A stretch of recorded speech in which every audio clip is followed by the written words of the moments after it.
Welcome to today's report. My name is Muchapera Madondo. Today we look at the announcement from Blessed Geza asking the citizens of Zimbabwe to take part in a protest on the 17th of October 2025. On October 17, 2025, Zimbabwe is poised to witness another chapter in its turbulent political narrative as war veteran and former ZANU-PF Central Committee member Blessed Geza calls for a mass protest dubbed the 1 Million Men March. Scheduled to take place at Robert Mugabe Square in Harare, the protest aims to challenge what Geza describes as state capture and systemic corruption under President Emmerson Mnangagwa's administration. Blessed Geza, once a staunch supporter of Mnangagwa, has become one of his fiercest critics. Expelled from ZANU-PF in March 2025, Geza has accused the president of looting state resources and attempting to extend his rule beyond the constitutional two-term limit ending in 2028.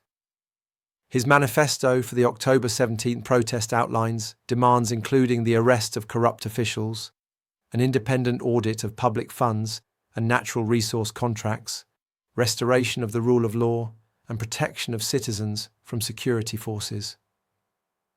Geza's rhetoric is bold and confrontational. He alleges that a criminal cartel known as Shrian has looted over $7 billion, leading to the collapse of public services such as healthcare and education. His appeal is directed not only at the general populace, but also at the armed forces and police, urging them to protect citizens rather than shield corrupt elites. The Zimbabwean government has responded with predictable hostility. Information Minister Jenfan Muzwe dismissed Geza's calls as delusional rumblings and warned that no violent demonstrations would be tolerated. Authorities have labelled Geza a fugitive and accused him of inciting unrest, with law enforcement agencies reportedly on high alert to prevent any destabilisation efforts. This reaction is consistent with the government's previous responses to dissent. During the March 31, 2025 protests, also led by Geza, security forces deployed armoured vehicles, fired tear gas, and arrested nearly 100 demonstrators. Human rights organisations documented over 1,000 rights violations, including detentions without bail and physical assaults, highlighting the state's heavy-handed approach to suppressing opposition. Public sentiment in Zimbabwe is increasingly characterised by frustration and disillusionment.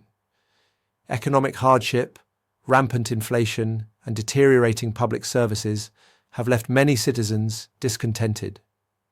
Polls suggest that nearly 2/3 of Zimbabweans believe the country is heading in the wrong direction. However, fear of repression remains a significant deterrent to mass mobilisation. Despite the urgency and legitimacy of Geza's grievances, several factors may hinder the success of the October 17th protest. Security crackdown. The government's zero-tolerance stance on protests means that participants risk arrest, injury, or worse. The March 31 protests serve as a grim reminder of the consequences of defying state authority. Geza's controversial image. While Geza's war veteran status lends him credibility among some, his past affiliation with ZANU-PF and sudden shift to opposition raise questions about his motives. Many Zimbabweans remain skeptical, viewing his campaign as a factional dispute rather than a genuine grassroots movement. Lack of unified opposition. For a protest of this scale to succeed, it requires broad-based support from civil society, opposition parties, and grassroots organisations. So far, there is no clear indication that major opposition groups like the Citizens Coalition for Change, CCC, have endorsed the protest, limiting its potential reach. Organisational constraints. Effective mass mobilisation demands meticulous planning, logistics, and communication. Geza's team, operating under the threat of arrest and alleged surveillance by state security forces, faces significant hurdles in coordinating such a large-scale event. If the protest garners substantial turnout, it could mark a turning point in Zimbabwe's political landscape. A peaceful, well-attended demonstration would signal widespread dissatisfaction and potentially galvanize further civic action. It could also pressure the government to address corruption and governance issues more transparently. However, if the protest is met with violence or fails to attract significant participation, it may reinforce the government's narrative that Geza's movement is fringe and destabilizing. This could lead to increased repression, further arrests, and a chilling effect on future dissent. Moreover, the protest could exacerbate internal divisions within ZANU-PF. Geza's accusations implicate high-profile figures, including businessmen with close ties to Mnangagwa. If these claims gain traction, they could fuel factionalism within the ruling party, especially as Vice President Constantino Chiwenga remains conspicuously silent on Mnangagwa's alleged bid to extend his rule.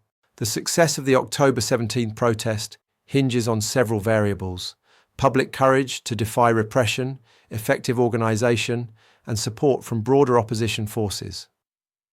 While Geza's message resonates with many Zimbabweans suffering under economic and political strain, the risks associated with participation are high. Given the government's preparedness to suppress dissent and the absence of a unified opposition front, the protest faces an uphill battle. However, even a modest turnout could serve as a symbolic victory, keeping the spotlight on corruption and governance failures. In a nation where political change has often been catalyzed by public pressure, the October 17th protest, successful or not, may sow seeds for future transformation. Thank you for watching. Let's meet in the next video. Like, share, and subscribe.